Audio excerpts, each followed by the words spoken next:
ladies and gentlemen of the jury,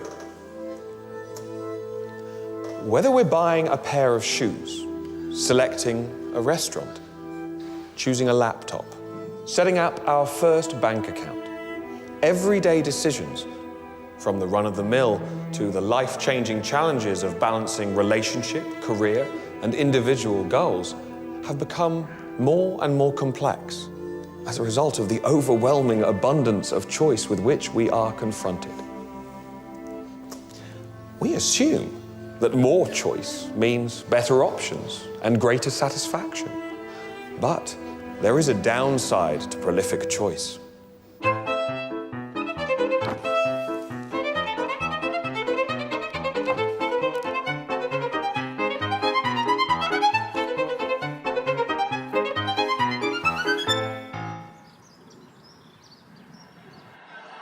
This is my father, Alfred. Al to his friends. Dad's a sofa surfer. He's a quiet kind of guy. Nothing bothers him much, except when he has to make important buying decisions. My sister, Kelly. In her head, she's the next Taylor Swift. She's a fashion junkie, always dressed to kill, or at least wound the hot guys in the neighborhood. Unlike my dad, she was born to shop. On Saturday afternoons, she hangs out in the makeup stores, driving the sales girls crazy, endlessly trying out lipsticks and nail polish. And here you have my older brother, George. Of course, we call him Georgie, which he absolutely hates. Hi, George. His thing is smartphones, endlessly trawling the internet, comparing the latest models, switching constantly from one website to another, anxiously biting his nails. You'd think he was on a quest for the Holy Grail. And that's me, Archie Weaver, but everyone calls me AW. Well, can you give me some money? What? Again? I like to observe my family, listen to all their verbal sparring. How much this time? I really want to find out why they do the things they do. Come on. And when I figure it out, I write everything down in my notebook.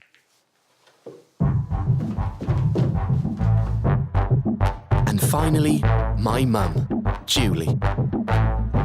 She likes cooking, white wine, and Zumba.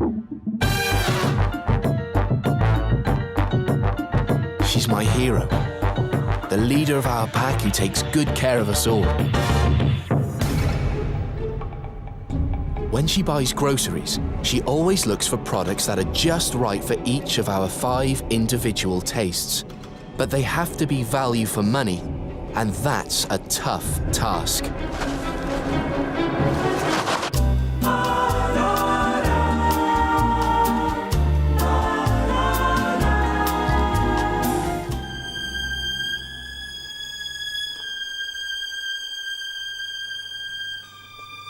What Julie just experienced happens to millions of people every day.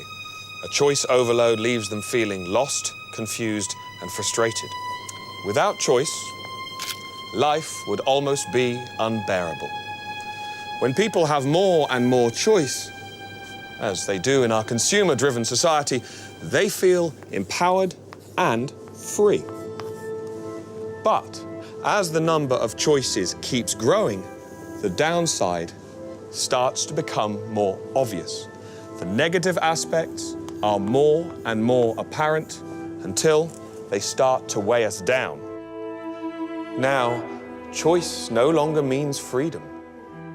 It becomes a maze, and we become lost, confused, constantly worrying whether we've made the correct decision, frustrated.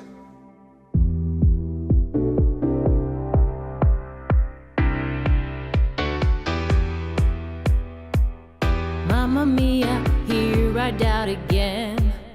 My, how can I find you? Mamma mia, I've been searching you. My, just so I can buy you. I've been frustrated, how long I've waited. Where did you go now?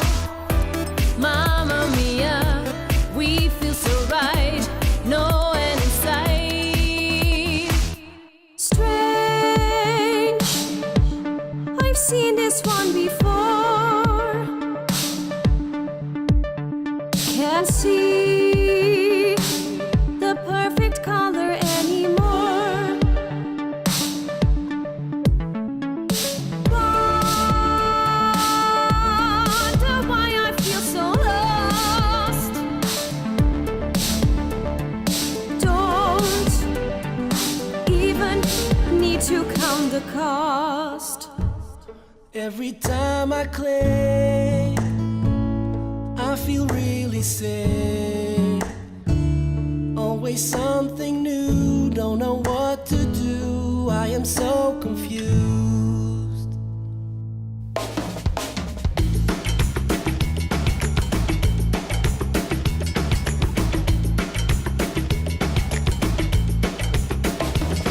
Please know what I'm going to say. Here's my problem, I'll say it anyway. I can buy this, or I can buy that. I can buy this, or I can buy that. I can choose this, or I can choose that. I can choose that, or nothing at all. Please know what we are going to say. The problem is choice, we'll say it anyway.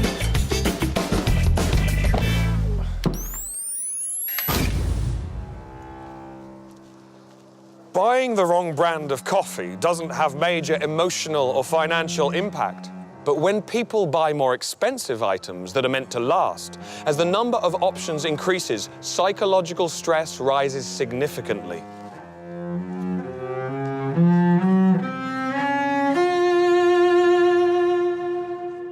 Take broadloom carpet, for example. Nothing beats carpet when it comes to creating ambience and comfort in your home.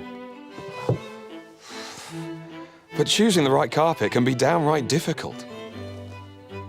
Most carpet shops, like my uncle's shop, have an impressive collection of hundreds of carpet samples to choose from, in all possible styles, colours, patterns, textures, fibres and price points. But how to compare 50 shades of grey and 100 shades of beige carpet? And how to make a choice between cut pile, loop pile, Saxony, frisé, Berber, polypropylene or polyamide? Most people also have a hard time visualizing the carpet in their home. Oh, yes. Combined with wallpaper, paintwork, curtains, and upholstery designs. Now let's start by showing us our latest range. Sure, the sales staff will try to help them out, but all that choice makes it hard for the customer to see the wood for the trees. Perhaps you'd also like to see our range, which we could have for, say, a bedroom. Now we've got a full, nice, soft pastel Confusion, anxiety, doubt, and buyer's remorse may be lurking around the corner.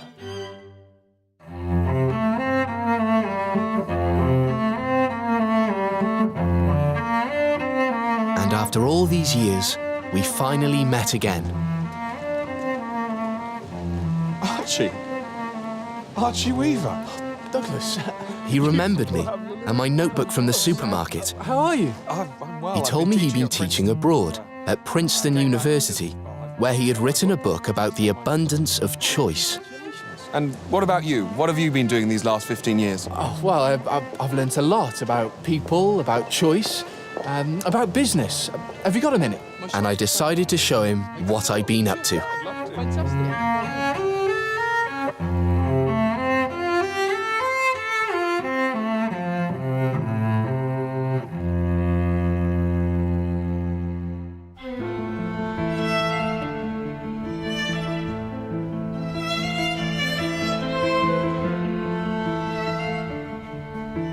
Douglas, how are you? I haven't seen you since you came back from Princeton. Uncle, what's going on here? You've already met Archie, I see. My new partner, the man who's going to make me rich. This man has a book of wonderful ideas. Let me show you.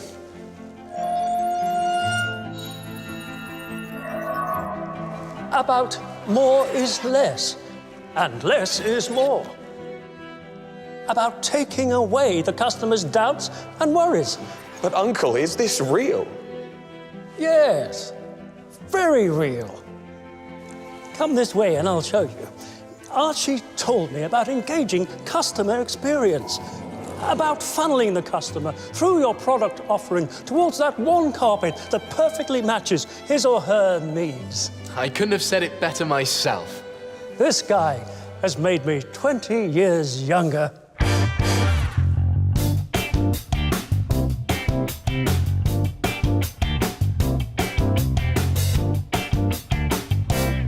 We are certain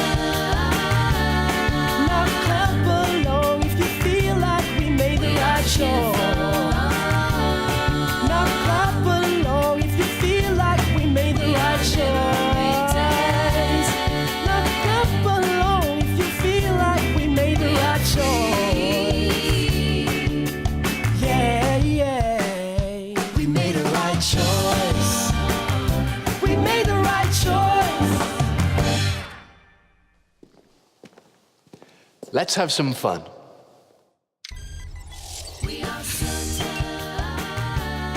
Now clap along if you feel like we made the right choice.